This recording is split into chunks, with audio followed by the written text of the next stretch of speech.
going on, Jerome? It's a beautiful Tuesday. Birds are chirping and stuff, and it's actually starting to get warm here in the great state of Minnesota, and it's time for another Tuesday Vikings news dump. First up, so Keenan McCardell, fantastic wide receiver, won a couple Super Bowls. I believe he was on one of the Washington Super Bowl teams back in the day.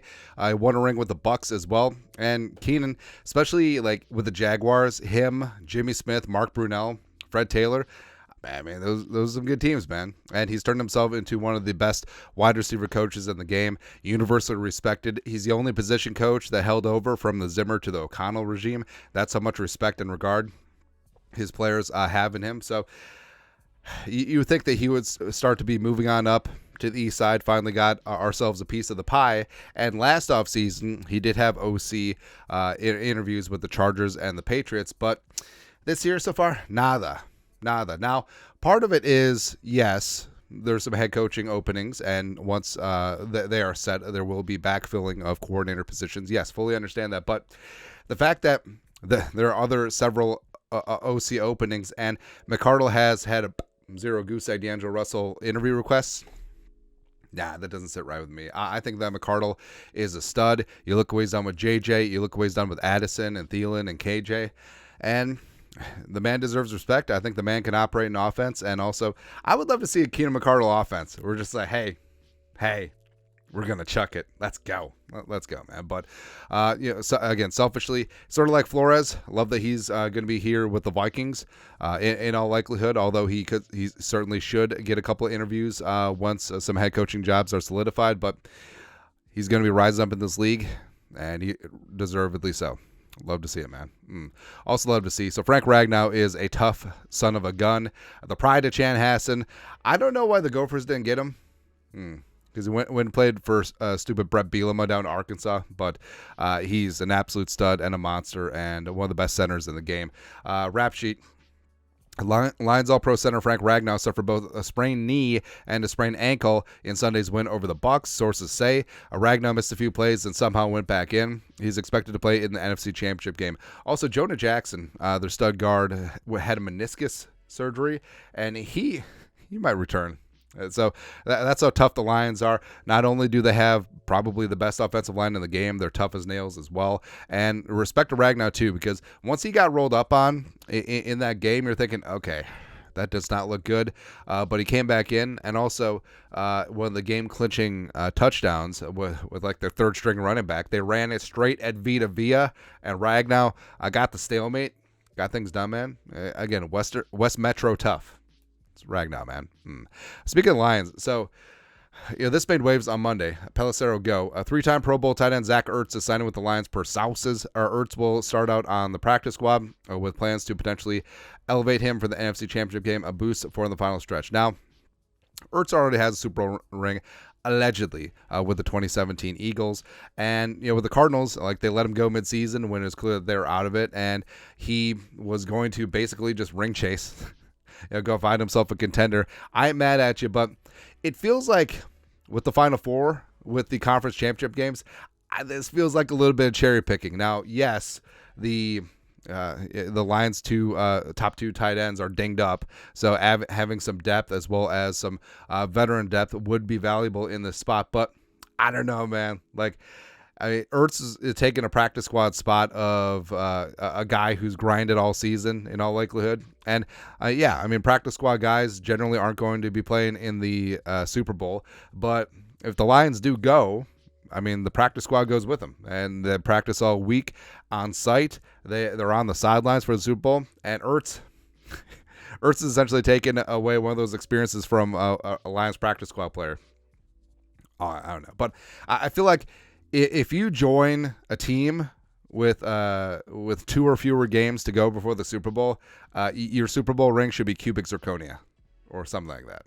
I don't know, man. Speaking of Lions too, so a lot has been made about celebrity Lions fans coming out of the woodwork. Now, I respect the ones that were hardcore sufferers a long time, right? So, they certainly have my respect, but there's so many celebrities that I had no idea were Lions fans. Like, Jeff Daniels, Dumb and Dumber fame, Newsroom fame, fantastic. Bob Seger, Working on the night moves. And yes, Bob Seger from Michigan.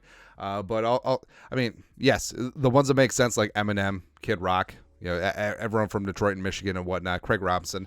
But I don't know. You could have not, like, I could have had the selection of all 32 NFL teams.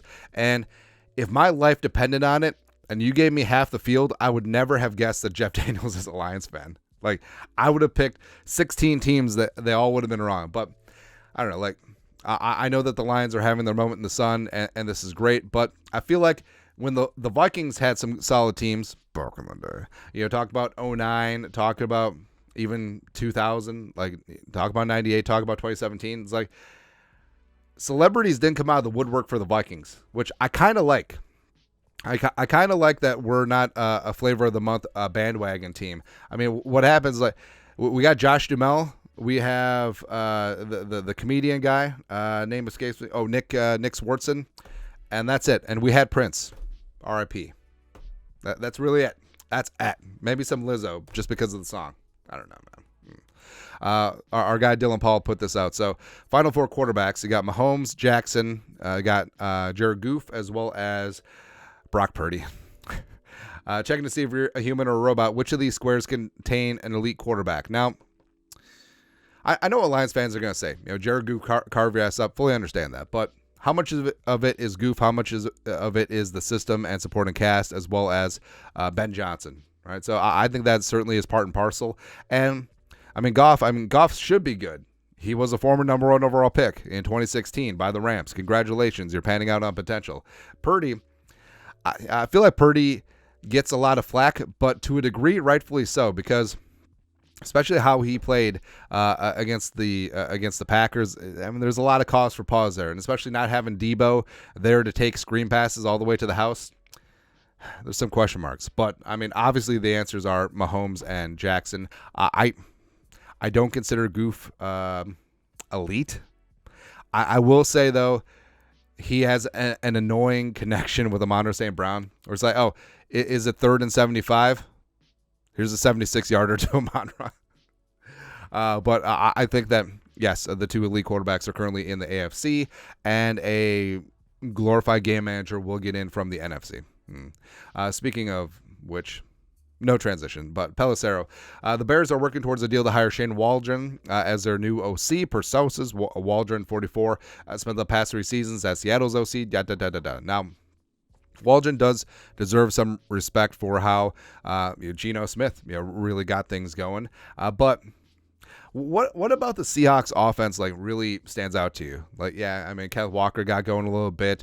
DK's had some moments. Lockett still looks good. JSN got little things going this year. But what about Seattle's offense screams, hey, this is it? Now, lots of people are connecting the dots. It's like, oh, since Waldron is in, that means that Fields is back. Why? Because he turned around Geno, and they're not even the same type of quarterback. Also, Waldron apparently has the same agent as Caleb Williams, Waldron works with the same quarterback camp that Caleb Williams is working in. So that's the thing here, where it's going to be really tough to attract high-end OC talent when you know that your head coach is a lame duck. So I don't know.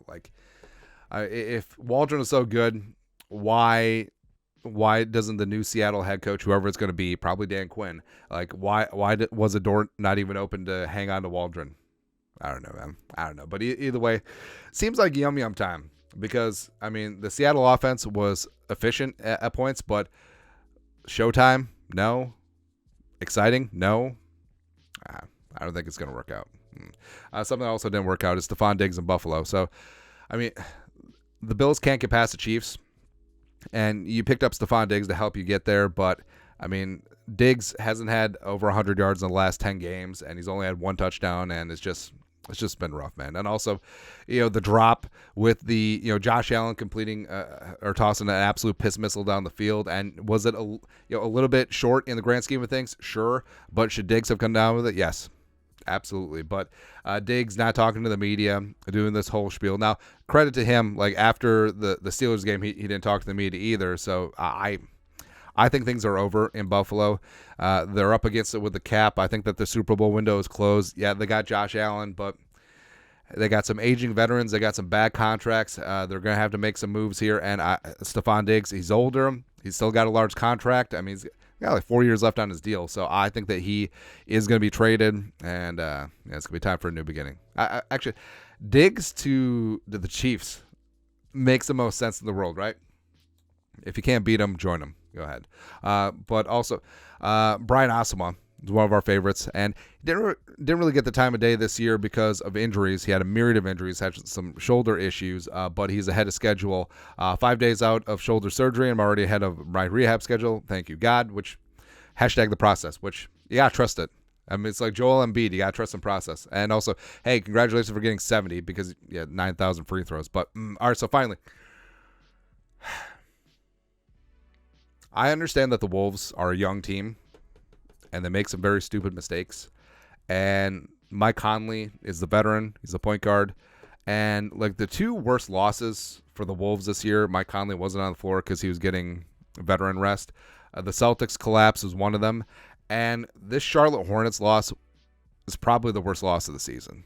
Now, lost in all this, yes, Karl-Anthony Towns, 62 points, career high, which is fantastic. Yes, it gets overshadowed by Embiid, 70, but whatever. But, and again, I fully understand that Cat got mugged on that last opportunity. Like, he got fouled. Where Cat whines to the referee so often that it's like you sort of drown it out. But the one time he actually has a point, it's ridiculous, man. But what's worse is, so Cat had 44 at halftime, and it was clear that it was a historic night. And then the offense really just started breaking down, and they were just trying to get Cat the ball just so he could get more points, and that's what it turned into. And it's not like the Wolves, especially with Connolly out, have this amazingly efficient offense. I mean, really what it is, it's Cat when he's hitting his shots, and it's Anthony Edwards playing hero ball in the second half. And I feel like they got completely out of it. They scored 18 freaking points in the fourth quarter. They had an 18-point lead over the Hornets, who had 9 wins coming in, and they're not a good team. And on your floor, because you were clout chasing, just trying to get Cat to 70, 80 points, you lose this absolutely inexcusable, atrocious game. And it's ridiculous. And yeah, you could say, well, the ref screwed us at the end. It should have never come down to that. Again, you had an 18-point lead in the third quarter. You had multiple double-digit leads in the fourth quarter. The defense was ass. Thank you. You have 36 points to LaMelo and company. You only scored 18 in the final stanza. Ridiculous. Ridiculous. And I understand, like, it's a young team trying to find its way, but they just played very poor, very inexcusable, very stupid basketball. And it just sucks because this team this year has a chance to win the title, and they're going to be contenders for many years to come. Fully understand that. And maybe this is just a building block year, but they have a chance to win it now. They have a chance to win it this year, man. They just got to get their ish together. It's still the best defensive team in the league, but offensively, they got to get a better flow. They can't just rely on Cat being a superhero. They can't just rely, especially on Anthony Edwards being a superhero. It's just, I don't know, man. Super frustrating. My God. Oh, Dios mío. Anyways, that's it. Vikings news dump. You guys are the best. You know what to do. Skull production value.